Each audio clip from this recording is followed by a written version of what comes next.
This is On the Morning of Christ's Nativity by John Milton.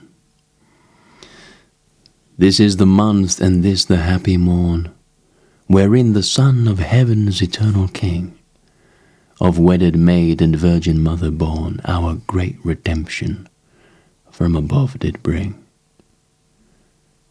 For so the holy sages once did sing, that he our deadly forfeit should release, and with his Father work us a perpetual peace.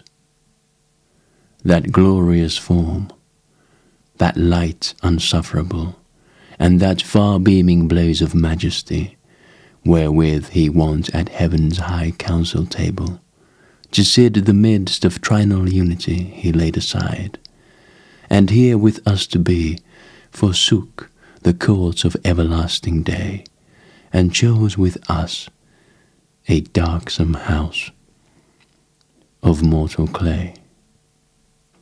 Say, heavenly Muse, shall not thy sacred vein afford a present to the infant God? Hast thou no verse, no hymn, or solemn strain to welcome him to this his new abode? Now, while the heaven, by the sun's team untrod, hath took no print of the approaching light, and all the spangled host keep watch in squadrons bright. See how from far upon the eastern road the star-led wizards haste with odours sweet. Oh, run, prevent them with thy humble ode, and lay it lowly at his blessed feet. Have thou the honour first thy Lord to greet, and join thy voice unto the angel choir, from out his secret altar touched with hallowed fire. It was the winter wild, while the heaven-born child all meanly wrapped in the rude manger lies. Nature, in awe to him, had doffed her gaudy trim, with her great master so to sympathize. It was no season then for her to wanton with the sun, her lusty paramour. Only with speeches fair she woos the gentle air, to hide her guilty front with innocent snow, and on her naked shame pollute with sinful blame the saintly veil of maiden white to throw, confounded that her Maker's eyes should look so near upon her foul deformities. But he, her fears to seize, sent down the meek-eyed peace. She, crowned with olive green, came softly sliding down through the turning sphere, his ready harbinger. With turtle wing the amorous clouds dividing, and waving wide her myrtle wand, she strikes a universal peace through sea and land. No war or battail's sound was heard the world around. The idle spear and shield were high uphung, the hooked chariot stood, unstained with hostile blood. The trumpet spake not to the armed throng, and kings sat still with awful eye, as if they surely knew their sovereign Lord was by. But peaceful was the night, wherein the Prince of Light his reign of peace upon the earth began. The winds with wonder whist, smoothly the waters kissed, whispering new joys to the mild ocean, who now hath quite forgot to rave, while birds of calm sit brooding on the charmed wave. The stars with deep amaze stand fixed in steadfast gaze, bending one way their precious influence, and will not take their flight for all the morning light, or Lucifer that often warned them thence, but in their glimmering orbs did glow, until their Lord himself bespake, and bid them go. And, though the shady gloom had given day her room, the sun himself withheld his wonted speed, and hid his head of shame, as his inferior flame the new enlightened world no more should need. He saw a greater sun appear than his bright throne or burning axle-tree could bear. The shepherds of the lawn, or ere the point of dawn, sat simply chatting in a rustic row. Full little thought they then that the mighty Pan was kindly come to live with them below. Perhaps their loves, or else their sheep, was all that did their silly thoughts so busy keep. When such music sweet their hearts and ears did greet, as never was by mortal finger strook, divinely warbled voice, answering the stringed noise, as all their souls in blissful rapture took, the air such pleasure loth to lose, with thousand echoes still prolongs each heavenly close. Nature, that heard such sound beneath the hollow round of Cynthia's seat, the airy region thrilling now, was almost won to think her part was done, and that her reign had here its last fulfilling.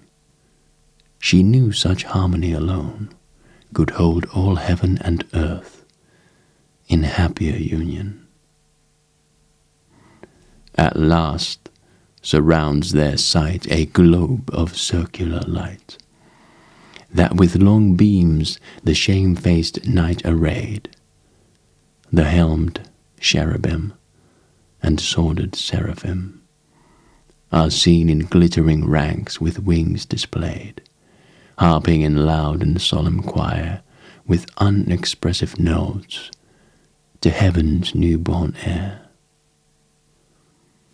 Such music, as 'tis said, before was never made, but when of old the sons of morning sung, while the Creator great his constellations set, and the well-balanced world on hinges hung, and cast the dark foundations deep, and bid the weltering waves their oozy channel keep. Ring out, ye crystal spheres, once bless our human ears, if ye have power to touch our senses so, and let your silver chime move in melodious time, and let the bass of heaven's deep organ blow, and with your ninefold harmony make up full consort of the angelic symphony. For if such holy song enwrap our fancy long, time will run back and fetch the age of gold, and speckled vanity will sicken soon and die, and leprous sin will melt from earthly mold, and hell itself will pass away, and leave her dolorous mansions of the peering day. Yes, truth and justice then will down return to men, the enamelled arras of the rainbow wearing, and mercy set between, throned in celestial sheen, with radiant feet the tissued clouds down steering, and heaven, as at some festival, will open wide the gates of her high palace hall. But wisest fate says no, this must not yet be so. The babe lies yet in smiling infancy, that on the bitter cross must redeem our loss, so both himself and us to glorify. Yet first, to those chained in sleep, the wakeful trump of doom must thunder through the deep, with such a horrid clang as on Mount Sinai rang, while the red fire and smouldering clouds outbreak, the aged earth, aghast with terror of that blast, shall from the surface to the centre shake, when at the world's last session the dreadful judge in middle air shall spread his throne. And then, at last our bliss, full and perfect is, but now begins. For from this happy day the old dragon underground, in straiter limits bound, not half so far, casts his usurped sway, and wrath to see his kingdom fail, swinges the scaly horror of his folded tail. The oracles are dumb, no voice or hideous hum runs through the arched roof in words deceiving. Apollo from his shrine can no more divine, with hollow shriek the steep of Delphus leaving. No nightly trance or breathed spell inspires the pale-eyed priest from the prophetic cell. The lonely mountains over, and the resounding shore, a voice of weeping heard and loud lament edged with poplar pale. From haunted spring and dale the parting genius is with sighing sent, with flower inwoven tresses torn, the nymphs in twilight shade of tangled thickets mourn. In consecrated earth, and on the holy hearth, the Lars and Lemures moan with midnight plaint. In urns and altars round, a drear and dying sound affrights the flamens at their service quaint, and the chill marble seems to sweat, while each peculiar power forgoes his wonted seat. Peor and Baalim forsake their temples dim, with that twice battered god of Palestine, and mooned Astaroth, heaven's queen and mother both, now sits not girt with tapers' holy shine. The Libyc Hammon shrinks his horn in vain, the Tyrian maids their wounded Thames mourn. And sullen Moloch, fled, hath left in shadows dread his burning idol all of blackest hue.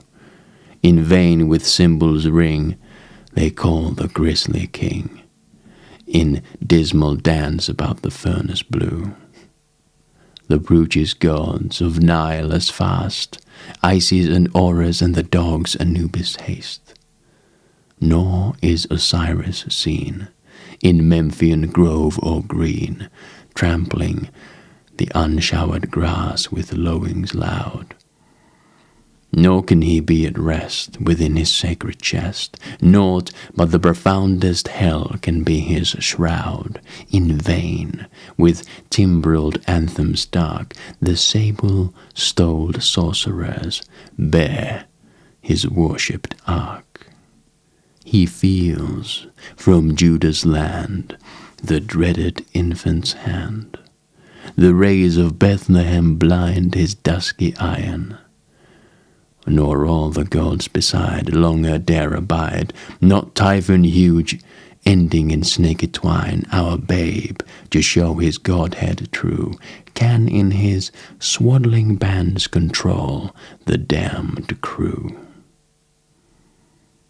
So, when the sun in bed, curtained with cloudy red, pillows his chin upon an orient wave, the flocking shadows pale troop to the infernal jail, each fettered ghost slips to his several grave, and the yellow-skirted fays fly after the night steeds, leaving their moon-loved maze. But see, the Virgin blessed hath laid her babe to rest. Time is our tedious song, should here have ending. Heaven's youngest teamed star hath fixed her polished car, her sleeping lord with handmaid lamp attending, and all about the courtly stable bright harnessed angels sit in order serviceable. Merry Christmas, my friends.